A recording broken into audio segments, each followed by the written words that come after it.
Assalamualaikum warahmatullahi wabarakatuh. Perkenalkan, nama saya Muyasaro.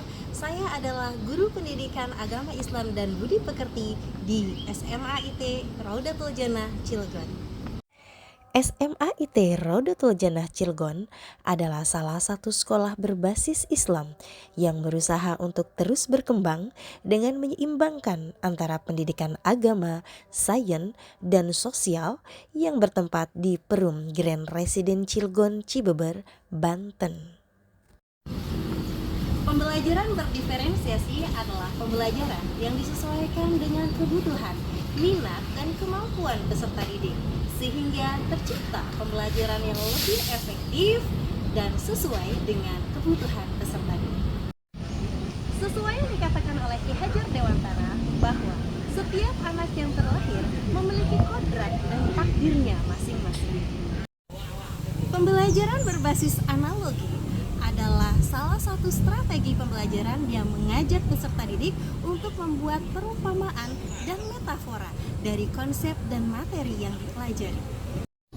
Pada kesempatan kali ini, izinkanlah saya untuk berbagi praktik baik tentang pembelajaran berbasis analogi untuk meningkatkan kemampuan berpikir kritis peserta didik dalam konteks terdiferensiasi. Langkah awal yang dilakukan adalah dengan menyusun rencana pelaksanaan pembelajaran, dilanjutkan dengan pemetaan gaya belajar peserta didik. Berkolaborasi dengan guru BK juga penting dilakukan untuk lebih menguatkan kelompok belajar. Assalamualaikum warahmatullahi wabarakatuh. Apa kabar semuanya? Silahkan periksa kerapihan terlebih dahulu ya, Nak ya. Kita baca ta'awudz bersama.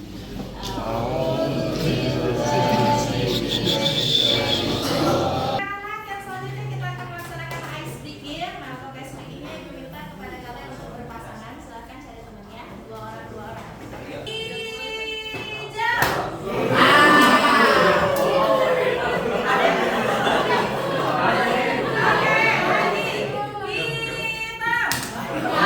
Datanglah ia ke masjid, kemudian setelah ia datang ke masjid, dia melihat ternyata tidak sesuai ekspektasinya.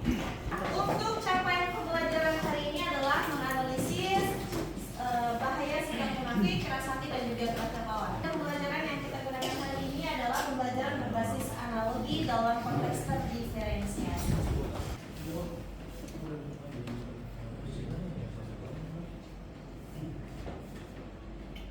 Untuk sikap-sikap yang kita bahas itu ada 3 poin. Yang pertama adalah sikap munafik, yang kedua keras kepala, dan yang ketiga tiga sikap ini haruslah kita hindari karena tidak sesuai dengan ajaran Islam. Ini kita akan melaksanakan pembelajaran berbasis analogi. Untuk kalian semua bergabung dalam kelompok di kelompok yang sudah ditentukan ya, yaitu ada kelompok audio, visual, dan juga kinestetik. Silakan kalian membuat sebuah perumpamaan kaitannya dengan orang munafik, orang yang keras kepala, dan juga orang yang keras.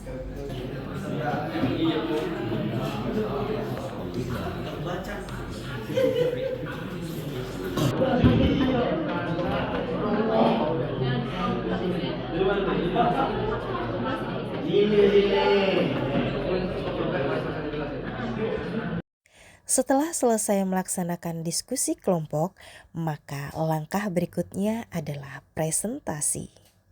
Di sini minyak terlihat tidak menyatu dengan air. Di sini bisa kita analogikan, seseorang yang sudah keras hatinya, mau diberi apapun dia tidak akan masuk karena sudah tertutupi. Pernah begini gak ada jawabannya sih? Yang mana? Yang ini. Oh yang ini disamain dulu pinggulnya baru bisa ditambah. Iya, opsinya itu salah. Bukan gitu Rel. Gak bisa ya? Apa lu? Emang gitu cara matematikanya. Coba lu nengok dulu.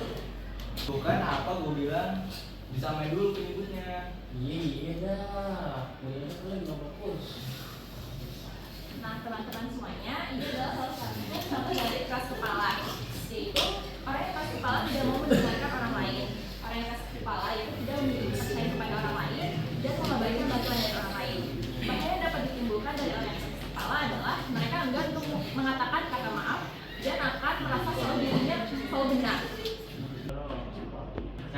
menampilkan ciri orang-orang yang munafik seperti di gambar ini. Jadi ketika orang munafik ini ada di depan orang tersebut, dia tuh akan bersikap ramah seperti, lo keren banget sih, sumpah. Tapi ketika dia di belakang, dia tuh kayak menjelek-jelekan orang tersebut, kayak, apa sih orang itu, sumpah, sudah jelas.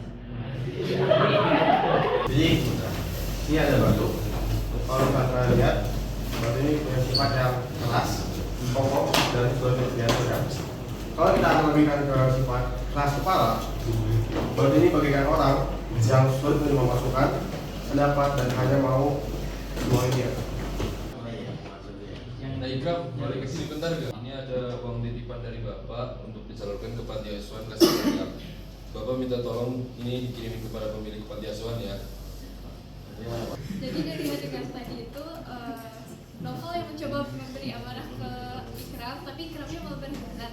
Nah itu tuh menunjukkan sikap munafik di mana sikap tersebut dapat menimbulkan hilangnya kepercayaan dari orang lain serta dapat menimbulkan perpecahan.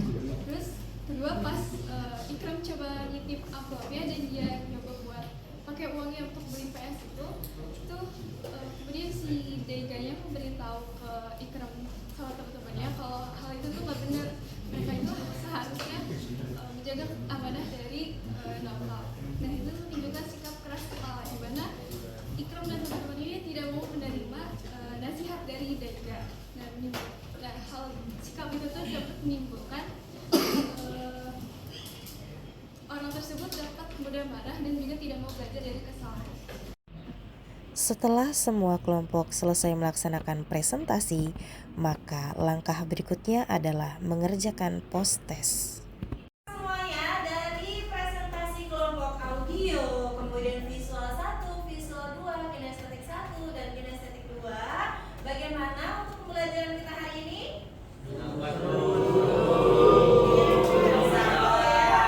Kemudian apakah pesan yang bisa diambil? Bisa. Alhamdulillah. Baik, kalau seperti itu Ibu ingin meminta kepada kalian siapa yang bisa menyimpulkan pembelajaran kita pada hari ini. Jadi pelajaran yang bisa saya ambil pada hari ini, kita apalagi dari kelompok saya tadi, kita tidak boleh menjadi orang munafik karena orang munafik itu susah dipercaya. Terus dari kelompok-kelompok sebelumnya ada tentang keras kepala, keras hati, itu kita bisa mengambil kesimpulan bahwa kalau kita itu tidak boleh berperilaku seperti itu perilaku yang tidak baik dan kita tidak patut contoh untuk mencontohkan hal seperti itu. Kita harus menjadi orang yang lebih baik daripada itu. Baik anak-anak semua, terima kasih banyak untuk hari ini. Ibu informasikan untuk pembelajaran minggu depan adalah tentang hikmah menghindari perilaku munafik, kemudian keras hati dan juga keras kepala. Ibu berharap hari ini pembelajarannya bisa ada hal yang bisa kita ambil dan kita bisa praktikkan dalam kehidupan kita sehari-hari. Hindari sikap 1,